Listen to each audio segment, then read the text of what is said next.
Terima kasih kamu sudah mampir di video ini dan selamat datang di Maximus Channel. Nah guys, sekarang kita sudah masuk di episode yang kedua. Bagaimana percintaan antara Franz dan juga Chris, yang pastinya makin seru dong. Ya udah langsung aja, ini dia Toxic episode 2.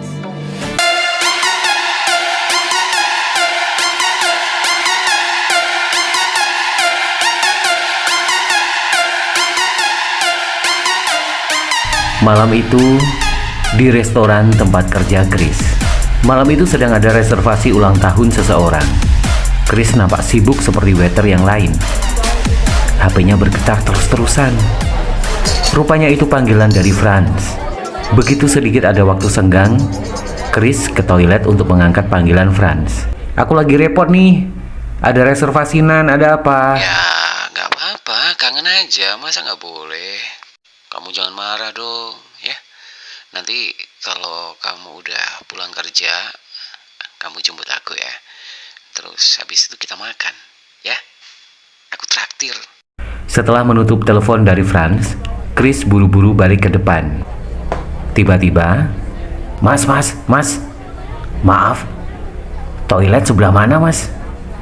Tanya seorang bapak-bapak. Chris pun menunjukkan ke arah toilet khusus pengunjung restoran. Bapak itu pun menoleh ke arah yang ditunjuk oleh Chris. Tak berapa lama ada seorang cowok melangkah mendekat ke arah Chris dan bapak-bapak itu.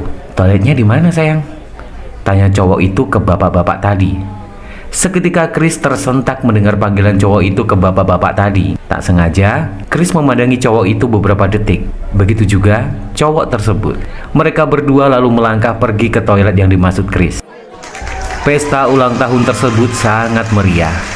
Dentuman musik dari seorang DJ terus mengiringi para tamu undangan untuk terus bergoyang dan terus menuangkan minuman mereka. Please tell me that I can't, that I won't, that I fail, that I'll never make it out, yeah. Please tell me all the bad, never good, fill my head full of every single doubt, yeah. Please say any negative thoughts, I pop off when I hear people say I cannot. I get off to the thought of proving everyone wrong, I won't stop to the top, so you better back off and get lost. I'ma stay loud, stay proud, never running out, never heading south. I'll be spreading out, call it word of mouth, can't put me down, I'll be getting loud. You can have it douse, not what I'm about, have your fucking clout. It be raining now, I keep making sound, go another round, bitch I'm legend bound, can't stop Chris me nampak now. mengantarkan makanan pesanan di sebuah meja tamu undangan, yang tak lain kemeja cowok tadi yang bersama dengan gadunnya. Cowok itu meminta sesuatu pada Chris, tapi karena bising, Chris kurang jelas dengan permintaan cowok tersebut. Lalu cowok itu berdiri dan mendekatkan bibirnya ke telinga Chris. "Mas, bisa nambah saus barbeque-nya?"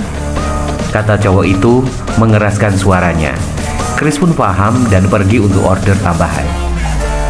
Saat Chris sudah siap membawa pesanan cowok itu ke lantai atas tempat acara, Chris berpapasan dengan cowok itu di tangga. "Wah, kebetulan. Kirain belum jadi, Mas. Mau saya ambil sendiri?" "Iya, maaf, sedikit lama. Sedang banyak orderan. Mari saya antar ke mejanya." Udah, sini aja. Aku bawa sendiri aja, Mas." "Mas Chris," sahut cowok itu sambil membaca name tag di baju Chris. "Oh ya, aku Surya," kata cowok itu. Chris tetap memaksa mengantar pesanan Surya ke mejanya. Baru selangkah anak tangga, gak sengaja saat dia melihat ke atas ternyata gadun Surya memperhatikan mereka. Surya pun terlihat serba salah. Ketahuan gadunnya sedang mengajak ngobrol Chris. Gak kalah serba salah, Chris pun demikian, tapi dia berusaha profesional dan Surya bergegas melangkah mendahului Chris. Itu tadi habisnya lama banget gak keluar sausnya. Malah ngobrol sama dia. Terdengar Surya menenangkan gadunnya.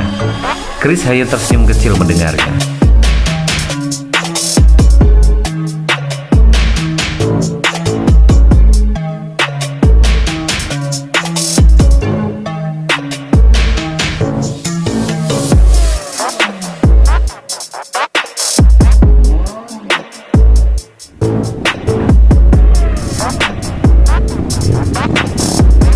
Dan sepulang kerja, Chris menjemput Franz di tempat kerjanya.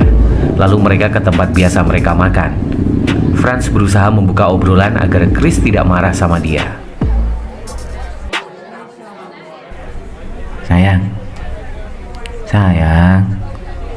makasih ya udah perhatian sama aku." Chris hanya tersenyum melihat ke wajah Franz. "Gak apa-apa. Aku gak mau orang yang kusayang itu sakit.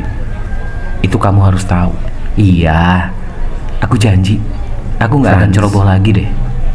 Berjanjilah untuk dirimu sendiri, untuk keluargamu, bukan karena demi aku.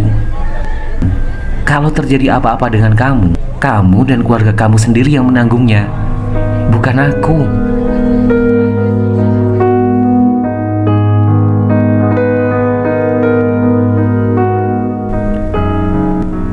Chris nampak berkaca-kaca mengucapkan itu. Franz pun tersentuh dan berurai air matanya. Franz mungkin menyadari selama ini telah begitu liar, bahkan demi uang, untuk bertahan hidup di kota. Bahkan dia rela menjadi tukang pijat plus-plus. Franz, aku gak akan menyalahkan kamu dengan masa lalu kamu. Aku paham. Aku sangat paham dengan hidup kamu. Karena aku yakin semua orang akan berproses. Dan aku hanya ingin mulai sekarang jaga dirimu sendiri sebaik-baiknya. Mendengar semua perkataan tulus Chris, Franz hanya bisa menangis sesenggukan. Chris berusaha untuk menahan tidak membicarakan apa yang pernah dia lihat di kamar Franz malam itu. Dia sembunyikan kekecewaannya itu dalam-dalam. Dia hanya ingin Franz bekerja dengan baik dan tidak lagi terjerumus lagi ke bisnis lendir itu. Apalagi Chris tahu cerita hidup Franz yang hanya diasuh oleh nenek dan kakeknya yang dianggapnya sebagai orang tua. Chris berusaha memperbaiki Franz demi kakek neneknya di kampung. Orang tua yang sudah sepuh, yang selalu berharap cucunya baik-baik saja di kota.